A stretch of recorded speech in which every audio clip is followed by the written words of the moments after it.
G'day folks, my name's Anthony, or you might know me as Vice online. Doing a bit of a different kind of PTCGO video today. What I wanted to do was take a crack at building a deck sort of on the fly from memory and talk through my choices. Now the reason why I think this is an interesting and worthwhile exercise to do is because we often look to other decks for inspiration, like deck lists and stuff. So often we'll start with a deck list and then we'll mold it to be what we want. Now there is absolutely nothing wrong with that. In my opinion, there's absolutely nothing wrong with that. There are people who are really good at coming up with lists in their mind. Like they think like, man, this Pokemon and this card and that item all work together and become something really good. Other people can take deck lists and then pilot them like wizards because they're really good at in-game decision making, they're really good at managing resources, and there's a lot of really special players that are really good at both aspects. I wouldn't say special, but I think everybody falls between those two extremes. People sort of have a good idea of what a deck needs to function. Decks often need, 4 of this card, 4 Ultra Ball, 4 Sycamore, whatever. And I don't know, other players maybe not so much. But either way, what we're looking to do here is create a deck from scratch. Now, when I say from scratch, I mean I've got nothing in front of me. The deck that I'm going to build is the deck that I sort of came up with earlier this week, talking to a couple of my testing partners. Shout outs to Simi, who is one of the people that I go to when I've got ideas. So my idea, and something I've been thinking about, is okay, what about a kind of anti-meta-ish type deck? Okay, so I wanted to play a stage 1 deck that ran Vespiquen because you hit things like Greninja for weakness. I wanted to run Raichu so you can hit Yveltal for weakness. And I think Zoroark rounds it out really nicely. You hit things like Trevenant for weakness. So, sort of triple threat, stage 1 exploit weakness combo, but you've also got a strong attacker in Raichu. Raichu being a big damage dealer, its attack circle circuit. So let's bring it up here. Raichu. When things load, so I just downloaded the update. So yeah, it doesn't look very pretty at the moment, but anyway, yeah, here we go. So circle circuit, this attack does 20 damage times the number of your bench Pokemon. Now this card has been the cornerstone of a few successful archetypes. I'll say probably one of the heights of its success, and is still relevant today, is its partnership with Crobat from Phantom Forces. So it's a combo of using the Stadium card Skyfield to increase your bench spots to 8, filling your bench completely so you can do big damage with Circle Circuit. Circle Circuit will do 160 damage on its own. You whack a Muscle Band on it, it's doing 180. That's enough to knock out most EXs. And then Crobat just pushed it up over the edge into like mass playability. Back when this archetype first sort of shot into the spotlight, you would play it with things like Colrus, which abused the huge bench, letting you draw heaps of cards, and just things like that. It was really good because it operated really well in an item lock format. Australian Nationals last year, you had Toad running rampant, and then this deck ran almost no supporters. That's why I did as well as I did. I was able to come up against Toad after Toad and beat them, except Jordan Palmer couldn't beat him because he ran a very fast Toad Shaman. Anyway, digressing. I want to play stage 1 deck, hits Darkness for weakness, hits hits Toad for it hits Toad for weakness, and it hits Greninja, both the amphibians. And Zoroark, I feel, rounds it out, gives you another damage dealer. It's got a useful ability, and it hits Trevenant for weakness, which I feel is really important as well. So now, before we start just throwing all these Pokemon in, what you got to think about is how many of each of these Pokemon do you really need? Now, Raichu is an attacker that does big damage when you've got a big bench. Now, when are you most likely to have a big bench? Well, the answer to that is early to mid game. And the reason why I say early to mid game is because that's when you're searching out cards from your deck. That's before you've started taking KOs, or taken many KOs. It's while you've still got Skyfields available to you. It's before they get counted out and you're forced to discard them. So what you want to do is look at getting Raichu as fast as possible. And so for that reason, we're going to add a solid 4/4 line of this card. So we're going to go Pikachu. Where are you, Pikachu? No. It's Pikachu. Where are you? Okay, we got 4 here, and so like the Pikachu that we want to use is this one here. It only requires colorless energy. It's got a really useful attack in Nozzle. Quick attack might get some cheeky damage off. Yeah, it's good. It's got 60 HP, which is good. They all have 60, but anyway, it's the most useful Pikachu.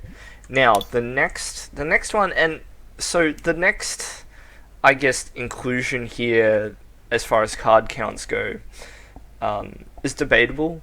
Do you want more Zoroarks? Do you want more Vespiquens? I think Vespiquen is the next most important card, so we're going to have a look at Vespiquen, and it'll load eventually, but while we're waiting for it to load. Okay, so the money attack here, Be Revenge, this attack does 10 more damage for each Pokemon in your discard pile. So that's really important to think about the way Be Revenge works. Now, Be Revenge does, we're going to think about it just like Raichu.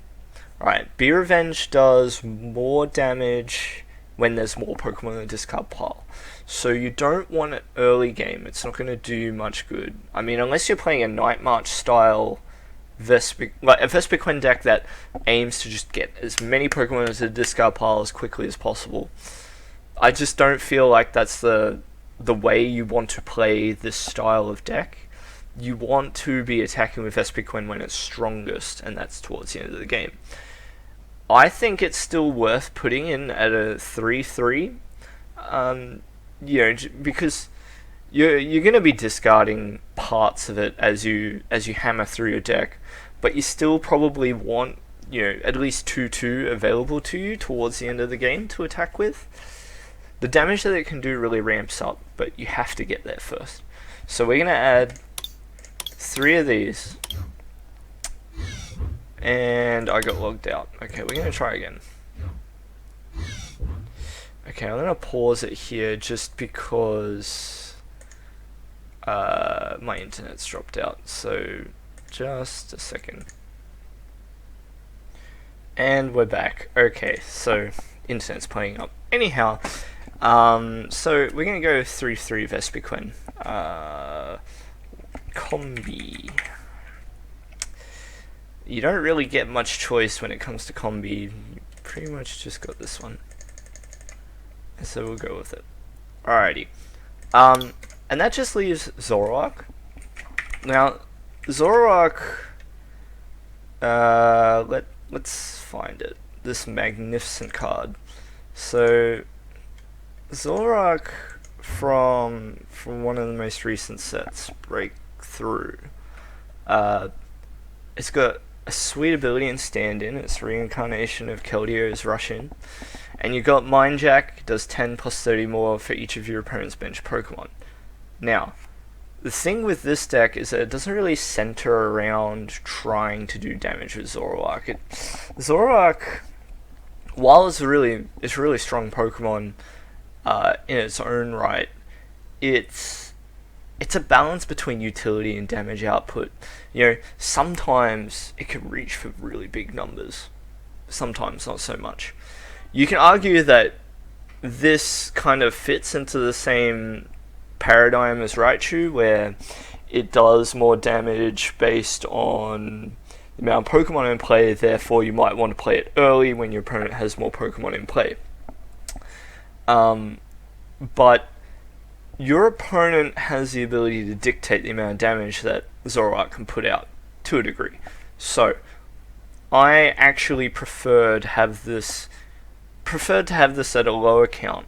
Being able to exploit Darkness weakness is only really relevant in the Trevenant matchup, so it's only one matchup that it's going to be useful, and yeah, it's going to be really useful in that matchup, but I feel like the being able to hit Darkness, or hit Lightning weakness, is more relevant. Also because you could argue, okay, if you're expecting Yveltal, then maybe Trevenant will have a harder time. Raichu is going to be better positioned to deal with it, etc. So, and you got to think about things like Raichu's got free retreat. You've got that proactive setup that Raichu has, where you're the one dictating the amount of damage that you're doing with that card. Again, to a degree, it depends on your setup, but that's something that you can do if you've got the right cards in hand. You can't really make your opponent play cards most of the time anyway. So we're just going to add this at 2, and we'll find its pre-evolution Zoroark. Pretty simple with the mindset for these lines. Okay, I don't think I've actually got the Zoroark that I want, so we'll just what's that? No, that's a bit too old. I'm not sure if I even have the Zoras I need for it. That's Dark Explorers, that's Emerging Powers. Okay, we'll add one of those, I'll add one of these. Okay, you actually want the Moonlight Edge Zoras, but but I digress. That it's a small thing. So we've got 18 Pokemon here, and 18 Pokemon is great, but on its own, it's not really enough. You especially want to think about the fact that your late game strategy is to power up B Revenge to be doing huge amounts of damage. Huge. You want to be doing so much damage. So we got to think about more tech cards to put in. First of all, Shaman. Shaman's not a tech as such, but it is a very important part of the deck in that you want to be able to draw through your deck. I don't really need to explain Shaman. It's got setup, it's got a useful attack and Scar Return. You're going to be using it to, as the ability implies, set up quickly early game. It also fuels the amount of damage that Circle Circuit does, so it's good in the deck. Now, we're up to 21 Pokemon, so we want a few more. We want to think about a few more cards that we can put in to really help. Now, at one point I had a Druddigon in my list. We're going to have a quick look at Druddigon, if I've got one here. So this Druddigon, it was printed in Flashfire. I thought it would be good, so part of the synergy here, so far, all of the attackers that we've got in the deck all use double colorless energy. This one's no exception. So this Druddigon does 20 damage, plus 70 more if any more of your Pokemon were knocked out last turn. Now the reason why that's good is that it's a basic, you're not having to reach for resources to get it into play. It's got 110 HP, so that's actually more HP than any of your other attackers in the deck. So it's got bulk to it.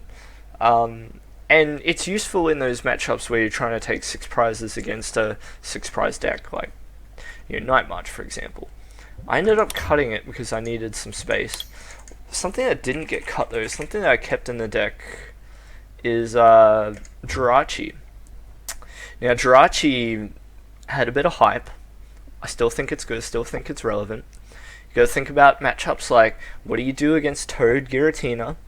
Yes, you got the Vespiquen, but it can't hurt to have Stardust to get rid of more those energies.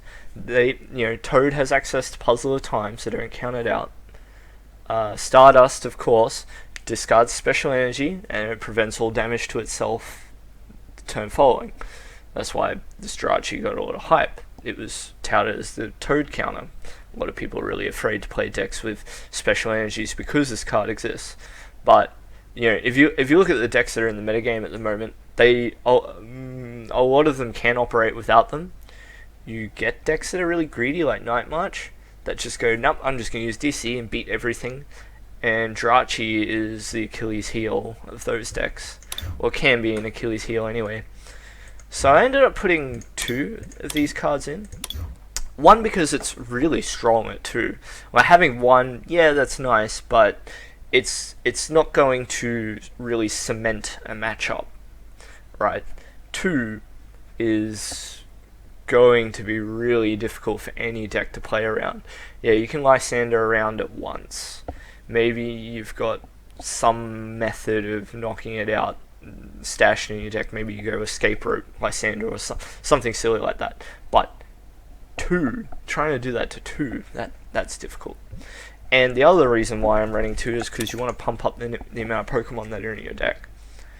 The other thing I do is I run 4 Unknown. It should be pretty obvious why I run 4 of these. It's because of the ability Farewell Letter. Once during your turn, if this Pokemon is on your bench, you may discard this Pokemon, all cards attached to it. If you do, draw a card, and it's not counted as a knockout. It naturally synergizes with Vespiquen. It's a great ability just to get some damage out. To get through your deck a bit. Sometimes you're really reaching for a card, and you just really need it. So these 27 Pokemon are the ones that I eventually settled on. I think you've got enough weakness coverage, utility, and damage output from Raichu. Plus, the other thing you got to think about is the fact that its its attack does 20 times the number of your bench Pokemon, right? So, the other thing you got to think about is the amount of damage that does against the amount of prizes it gives up. It's really, really quite strong. So I'm going to start thinking about trainers. Okay, there's quite a number of immutable truths when it comes to deck building. One of them is needing a playset of these things, of Professor Sycamore. Pretty simple ability, it's been around since Black and White, which is 5 years now, right? Professor Sycamore, discard your hand, draw 7 cards. Some decks out there run less than 4 because of the utility and cards like Puzzle of Time that they have access to. I don't really feel like it's necessary. To round out the supporters, we go Hexmaniac. Hexmaniac is a great supporter. I love it. Until the end of your opponent's next turn, each Pokemon in play, blah blah. So Pokemon have no abilities, basically, is what it says. Includes Pokemon that come into play on that turn. Alright, there's a lot of things you can get through. Maybe you want to get through Aegislash, maybe you want to shut off a Vileplume. Maybe you want to make sure that your opponent can't set up next turn. Maybe your opponent's playing Greninja and you don't want to get knocked out by Water Shuriken or Giant Water Shuriken. The other supporter I have access to is Lysander. Powerful effect. Bring up an opponent's bench Pokemon. A lot of the times it'll win you the game, that effect. It's really quite strong. I can't remember off the top, so this is where my memory is fuzzy, and this is why I'm talking through all my choices here. My memory's a bit fuzzy, can't remember if I ran any more supporters than that. It's a very low supporter count, but you have to remember, I'm also going to be running things like Battle Compressor. So let's have a look. Battle Compressor lets me compress away things like Sycamore, and then I can Vespiquen for them. Vespiquen is another card that I run in the deck. So we're going to add just 2 of these. Battle Compressor. The reason why I only run 2, I think I run 2. I'm going to leave it at that count for now. The reason why I run 2 is because while compressing is good for Vespiquen's attack, I don't want to get Vespiquen's attack online till late game, right? and I run enough multiple copies of stuff in the deck between, 4/4 Raichu, and I'll run 4 Ultra Balls as well. And those Ultra Balls will also get you Shamans. See, you should most of the time get to dig through your deck. Like, you shouldn't be dead, is what I'm saying. So, on that note, 4 Ultra Ball, it's a good card. Whether you're putting away Pokemon into the discard pile, so that's something to think about too when you play it. What am I going to discard? Getting the Pokemon that you need onto the bench, getting the Pokemon that you need to evolve when you need them, getting Shaman out, filling your bench when you've got Skyfield, all these sorts of things. Now, I think I thought about having Level Ball in the deck and I couldn't quite fit it, so I'm going to not put it in the deck for now. What I'm going to do is... Okay, let's think. So we want Vespiquen. We go down the list of cards that generally find their way into decks. So we've got 4 Vespiquen. It's pretty self-explanatory. It lets you reuse supporters that you've got. The supporters that you do have are very valuable, very powerful. So, heading down the list, I actually run 4 Puzzle of Time. Now, the reason why Puzzle of Time is really good for the deck is, well, the really big reason is to get back your DCs. Being able to have access to more than 4 DCs in a game can be crucial. If you prize one, if you discard one, if you're in a pinch, if it's a really close game, or you're playing from behind, this card can really turn things around. Puzzle of Time, yeah, it's great. It's a really good card. So we're at 47 cards already. We've only got 13 cards left that we can play with, that we can put in. So we're gonna have a bit of a think. What cards do we need? Well, one of the things that's just come to mind is that we need Skyfield. Skyfield, of course, is the card that really enables Raichu. But how many of them do you put in the deck? I think I'm going to go with 3. So I'm going to put 3 in for now. I think Skyfield is important enough to want that many. You want Raichu to be online. You don't ever want to be stuck doing 100 damage if you can help it. And Skyfield is the thing that really enables it. It helps you set up, so it helps you deal all that damage. It lets you get rid of Shamans off the bench if you no longer want them there. It's good. It's really quite a necessary part of the deck strategy. Okay, so I'm gonna leave the trainers for now and just look at the energy, because that's a little easier to think about. We're gonna put in 4 double colorless energy, of course, because it's the card that we really need for the deck to function properly. You need it to be able to attack. Like, it's self-explanatory. All 3 of your main attackers all use DC, so 4 DC is a no-brainer, really. Now this is where I get a little bit tricky with my energy lineup. You might argue that it's a bit too cute. Maybe you don't really need to do what I'm doing. I run 1 fire energy. The reason why I run 1 fire energy is to make use of Scorched Earth, which not that many decks run. You might see it in a Garchomp deck. You might see it in fighting decks in general. The odd Entei. Entei is probably not going to make an appearance at regionals, so, but you never know. You never know. Fire energy might be alright. And the other thing I do is I include a dark energy. You might be wondering why the dark energy. And the dark energy, it goes back to your basic Pokemon. If you look at all the basic Pokemon that you have in the deck, well, the one that you're going to get the most use out of, as far as the basic Pokemon go, that's not a DCE user, is probably going to be Zorua. You don't get to do much. So the Zoroark that I would use is the one with Moonlight Madness, which confuses the opponent's Pokemon. That can be pretty clutch. Can be clutch. So that's why the Dark Energy is in there. So I left it at 6 energy, and now we've got about 4 spots spare. We've got 4 spots. And I'm trying to think, what am I missing?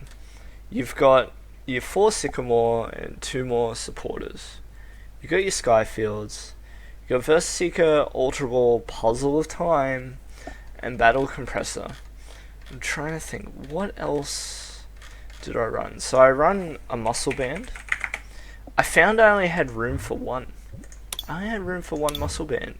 You might think it's strange, but with this deck, you're often not going for a 1-hit KO on a 180 HP EX.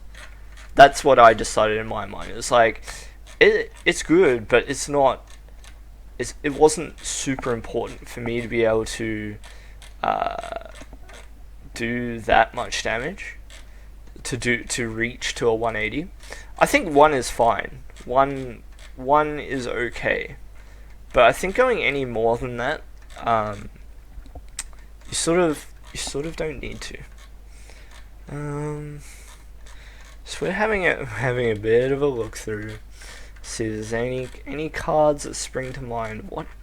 What else did I run? Oh, right, I know. Trainer's Mail.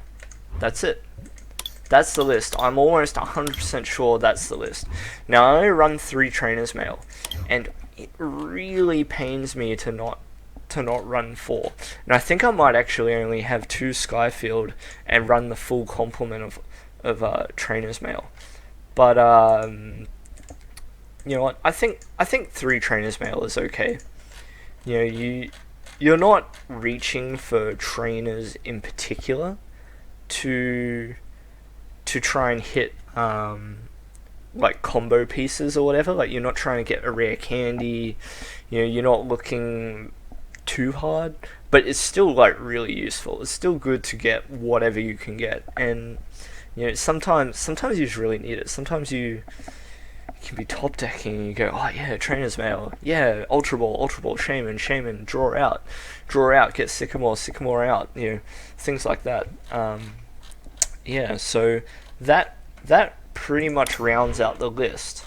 Now, you are all here to see that, I sort of thought about it from memory, and I also talked through my thought process the whole way. So what you've got here is a strong core of attacking Pokemon, not thinking about weaknesses, exploiting weaknesses or the metagame for the moment. What you've got is a powerful attacker in Raichu. Let me just right click it again, just to sum. Okay, it's not going to let me. Just to sum up, it doesn't want to. Okay, just to sum up, you got the Raichu, which does big damage early to mid game with Circle Circuit. You won't be doing that much damage late game because your Pokemon start dropping 1 by 1. Once your opponent's taken, 3 prizes, 4 prizes, 5 prizes, you're not going to have that much left in the deck. So you want it early, and then you get rid of them for late, because then you start focusing on let me see if I can do that again. So late game, you got Vespiquen. Vespiquen does more damage for each Pokemon you discard pile. So you got to think about that. Think about the flow of your deck. Think about what you want to be doing on turn 1, on turns 2, 3, 4. What are you going to be doing on turns 5, 6, 7? What do you want your deck to, what you want your board state to look like mid game, late game, things like that. It's all really important. You got Zoroark there, he's an alternate attacker. You've got Jirachi there, he's your tech attacker when you're up against things like Toad, when you're up against things like Night March. You've got Unknowns there to fuel the fire of your deck, to fuel the Vespiquen, to synergize as like another basic Pokemon to put down the Skyfield. You've got Shamans to help you draw, it's another thing to fill up for Skyfield. Puzzle of Time to help you get those DCUs back. You got a couple of basic energy, which you never know when you're going to come up against something that just walls you. When you're going to come up against Raichu, there's going to be turns when your opponent can't knock out a Raichu. That's an excellent turn to put down a basic energy if you can help it. You got Trainer's Mail to help there with consistency. You got Ultra Balls, Vespiquen. You got a really simple supporter line because it's not your strength. You're not trying to control. You just want to draw and then take the prizes. The strength in the deck is in your single prize trade. You got the Sky Fields to enable the Raichu. You got one Muscle Band as an option there to deal a bit more damage for DCEs. So, things I want you to remember and take away from this is that it's not enough to say, I think this Pokemon is really good, I'm going to play that and chuck in everything you can think of. You need to think about how the Pokemon coagulate, like how it all melds together to just work. You can't force two things together and expect them to work unless it's something like Luxray Garchomp SP. To quote a really old example, you gotta think about why it will work or why it will fail. Why will a good idea work? Why will a bad idea not work? Okay, the reason why good ideas work all of the time is because while all decks require setup of some kind, they make things easy for themselves in other ways. I'm running a whole bunch of Stage 1 cards, and there's no energy acceleration, and they're all quite flimsy, right? So where's the advantage? Because I could just be playing Night March, I could be playing this, that, or the other. Alright, what you gotta think about is that these Pokemon are not bulky, but in some cases they can take a hit. They're not gonna die just because Yveltal attached a, Yveltal XY put a muscle band on and knocked out your Joltik or knocked out your Pumpkaboo, right? They're stage 1s, so while you do have to evolve them, it's not like you're evolving all the way through to a Greninja break, right? So you got some speed there. They're online by turn 2.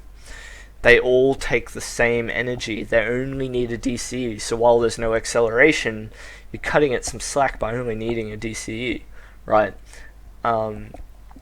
And half the deck here you can just slap down immediately to help fuel Raichu.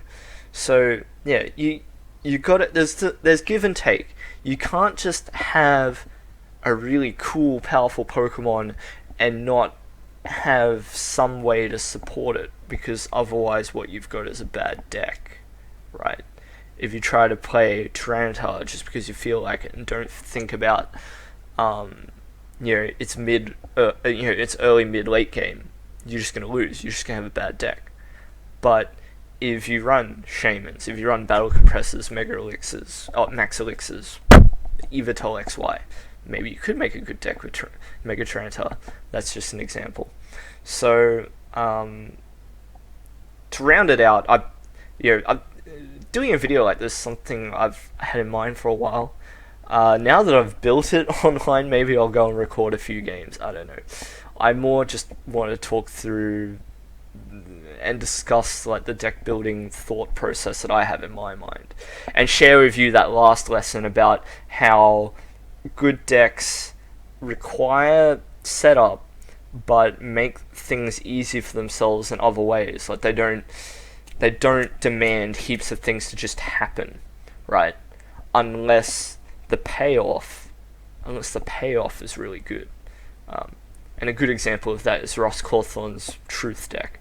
That was a deck that had so much going on, but the payoff was huge if you could get it. So, yeah, it's something to really think about. Your risk and reward has to match, because if the reward's not so great, then what's the point? Anyway, I'm Anthony. This has been my masterclass on deck building. I hope you got something out of it. Thanks for watching, and hopefully I'll get some videos up for you soon. Thanks, guys.